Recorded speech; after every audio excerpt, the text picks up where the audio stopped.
قال رسول الله صلى الله عليه وسلم: بلغوا عني ولو آية. نحمده ونصلي على رسوله الكريم. عن زيد بن أرقم رضي الله تعالى عنه قال: قال أصحاب رسول الله صلى الله تعالى عليه وسلم: يا رسول الله، ما هذه الأضاحي؟ قال: سنة أبيكم إبراهيم عليه السلام. قالوا: فما لنا فيما يا رسول الله؟ قال: بكل شعرة حسنة. قالوا: فالصوف يا رسول الله؟ قال: بكل شعرة من الصوف حسنة. سیدنا حضرت زید بن ارقم رضی اللہ تعالی عنہ نے بیان فرمایا کہ رسول اللہ صلی اللہ تعالی علیہ وسلم کے صحابہ رضی اللہ تعالی عنہ نے سوال کیا: یا رسول اللہ صلی اللہ علیہ وسلم، یہ قربانی کیا ہے؟ یعنی قربانی کی حیثیت کیا ہے؟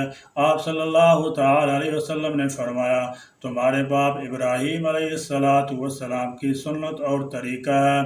صحابہ کرام رضی اللہ تعالی عنہ نے عرض کیا کہ ہمیں اس قربانی کرنے میں کیا ملے گا؟ فرمایا: ہر بال کے بدلے میں ایک نیکی۔ صحابہ کرام رضی اللہ تعالی عنہ نے پھر سوال کیا: یا رسول اللہ صلی اللہ علیہ وسلم، اون کے بدلے میں کیا ملے گا؟ فرمایا: اون کے ہر بال کے بدلے میں نیکی ملے گی۔ آج کے سبق میں چند قربانی کے مسائل بیان کیے جاتے ہیں۔ مسئلہ نمبر 1، جس شخص پر صدقہ فطر واجب ہے اس پر قربانی بھی واجب ہے۔ یعنی قربانی کے 3 ایام 10، 11، 12 ذی الحجہ کے دوران اپنی ضرورت سے زائد اتنا مال یا اشیاء جمع ہو جائیں کہ جن کی مالیت 52.5 تولہ چاندی کے برابر ہو تو اس پر قربانی لازم ہے۔ مثلا رہائشی مکان کے علاوہ کوئی مکان ہو، خواہ تجارت کے لیے ہو یا نہ ہو۔ اس طرح ضروری سواری کے طور پر استعمال ہونے والی گاڑی کے علاوہ گاڑی ہو تو ایسے شخص پر بھی قربانی لازم ہے۔ مسئلہ نمبر 2، مسافر پر قربانی واجب نہیں۔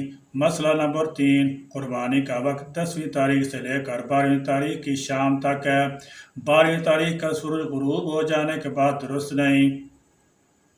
قربانی کا جانور دن کو ذبح کرنا افضل ہے، اگرچہ رات کو بھی ذبح کر سکتے ہیں، لیکن افضل بقرہ عید کا دن، پھر 11ویں اور پھر 12ویں تاریخ ہے۔ مسئلہ نمبر 4، عید الاضحیٰ کی نماز پڑھ لینے سے قبل قربانی کا جانور ذبح کرنا درست نہیں ہے۔ مسئلہ نمبر 5، اگر مسافر مالدار ہو اور کسی جگہ 15 دن قیام کی نیت کرے یا 12ویں تاریخ کو سورج غروب ہونے سے پہلے گھر پہنچ جائے یا کسی نادار آدمی کے پاس 12ویں تاریخ کو غروب شمس سے پہلے اتنا مال آ جائے کہ صاحب نصاب ہو جائے، تمام صورتوں میں اس پر قربانی واجب ہو جاتی ہے۔ نیت اگر مسافر مالدار ہو، دوران سفر قربانی کی رقم بھی ہو اور وہ 15 دن سے کم عرصے کے لیے رہائش پذیر ہونے کے باوجود بآسانی قربانی کر سکتا ہو تو قربانی کر لینا بہتر ہے۔ مسئلہ نمبر 6، قربانی کا جانور اپنے ہاتھ سے ذبح کرنا زیادہ اچھا ہے۔ اگر خود ذبح نہ کر سکتا ہو تو کسی اور سے بھی ذبح کرا سکتا ہے۔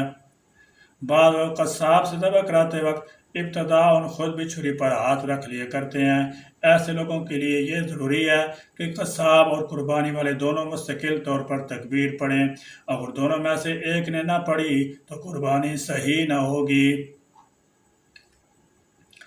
مسئلہ نمبر 7، قربانی کا جانور ذبح کرتے وقت زبان سے نیت پڑھنا ضروری نہیں، دل میں پڑھ سکتا ہے۔ مسئلہ نمبر 8، قربانی کا جانور ذبح کرتے وقت اس کو قبلہ رخ لٹائے اور اس کے بعد یہ دعا پڑھے: انی وجہت وجہی للذی فطر السماوات والارض حنیفا وما انا من المشرکین قل ان صلاتی ونسکی ومحیای ومماتی للہ رب العالمین لا شریک لہ وبذالک امرت وانا اول المسلمین اللہم منک ولک۔ اس کے بعد بسم اللہ اللہ اکبر کہہ کر ذبح کرے۔ ذبح کرنے کے بعد یہ دعا پڑھے: اللہم تقبل منی کما تقبلت من حبیبک محمد وخلیلک ابراہیم علیہم الصلاۃ والسلام۔ مسئلہ نمبر 9، قربانی صرف اپنی طرف سے کرنا واجب ہے، اولاد کی طرف سے نہیں۔ اولاد چاہے بالغ ہو یا نابالغ، مالدار ہو یا غیر مالدار۔ مسئلہ نمبر 10، ان جانوروں کی قربانی ہو سکتی ہے: اونٹ، اونٹنی، بکرا، بکری، بھیڑ، دمبا، گائے، بیل، بھینس، بھینسا، بکرا، بکری، بھیڑ اور دمبا کے علاوہ باقی جانوروں میں 7 آدمی شریک ہو سکتے ہیں، بشرطے کہ کسی شریک کا حصہ 7ویں حصہ سے کم نہ ہو اور سب قربانی کی نیت سے شریک ہوں، یا عقیقہ کی نیت سے، صرف گوشت کھانے کی نیت سے شریک نہ ہوں۔ گائے، بھینس اور اونٹ وغیرہ میں 7 سے کم افراد بھی شریک ہو سکتے ہیں۔ مثلاً 4 آدمی ہوں تو 3 افراد کے 2 حصے اور ایک کا ایک حصہ ہو جائے، یا یہ کہ 2 آدمی موجود ہوں تو نصف نصف بھی تقسیم کر سکتے ہیں۔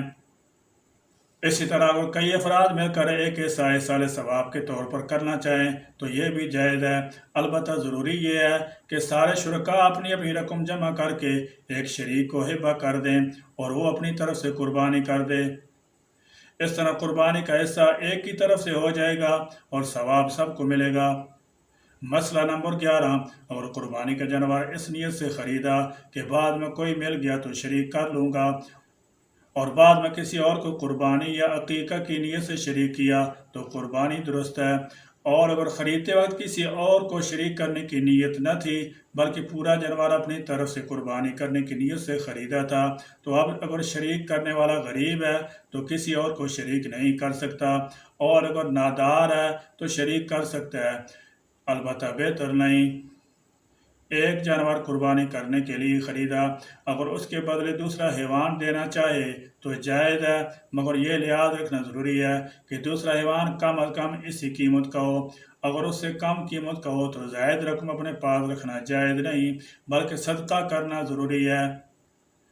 ہاں، اگر زبانی طور پر جانور کو متعین نہ کیا ہو بلکہ یہ ارادہ کیا ہو کہ اگر اچھی قیمت میں فروخت ہو رہا ہو تو فروخت کر دیں گے، اس صورت میں اصل قیمت سے زائد رقم اپنے پاس رکھنے میں کوئی حرج نہیں۔ مسئلہ نمبر 12، قربانی کا جانور گم ہوا، اس کے بعد دوسرا خریدا۔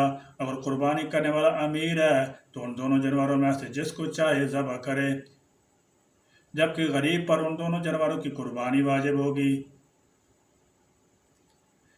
اس کی وضاحت یہ ہے کہ اگر کسی آدمی نے قربانی کے لیے جانور خریدا اور خریدنے کے بعد وہ جانور قربانی کرنے سے پہلے گم ہو جائے تو صاحب حیثیت آدمی پر قربانی کے لیے دوسرا جانور خریدنا ضروری ہے، کیونکہ اس پر قربانی شرعاً واجب تھی اور واجب ادا نہیں ہوا، جبکہ فقیر آدمی پر دوسرا جانور خریدنا اور قربانی کرنا لازم نہیں تھا، اس کے باوجود غریب نے دوسرا جانور بھی خرید لیا۔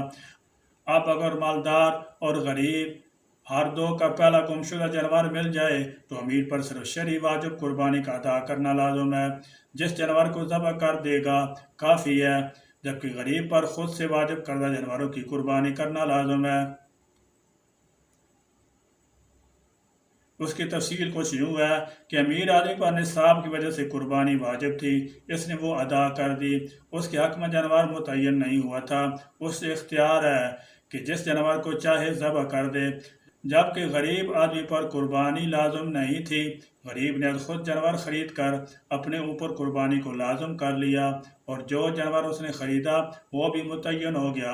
اب پہلا جانور جو غریب کے حق میں قربانی کے نام سے متعین ہو چکا تھا، اگر وہ گم ہو جائے تو اس کے بدلے دوسری قربانی لازم نہ تھی، اس کے باوجود غریب آدمی نے دوسرا جانور خرید کر اپنے اوپر قربانی لازم کر لی، اس بنا پر فقیر آدمی پر دوسری قربانی بھی لازم ہوگی، لہذا غریب آدمی دونوں جانوروں کی قربانی کرے گا بخلاف مالدار کے، اس پر صرف قربانی لازم ہے، جانور متعین نہیں ہے، دونوں جانوروں میں سے کسی ایک کی قربانی کر دے تو کافی ہے۔ اللہ تعالیٰ جل شانہ ہم سب کو اپنے احکام اور حضور انور صلی اللہ تعالیٰ علیہ وسلم کے ارشاد کے مطابق زندگی گزارنے والا بنائے، آمین یا رب العالمین، وآخر دعوانا ان الحمد للہ رب العالمین۔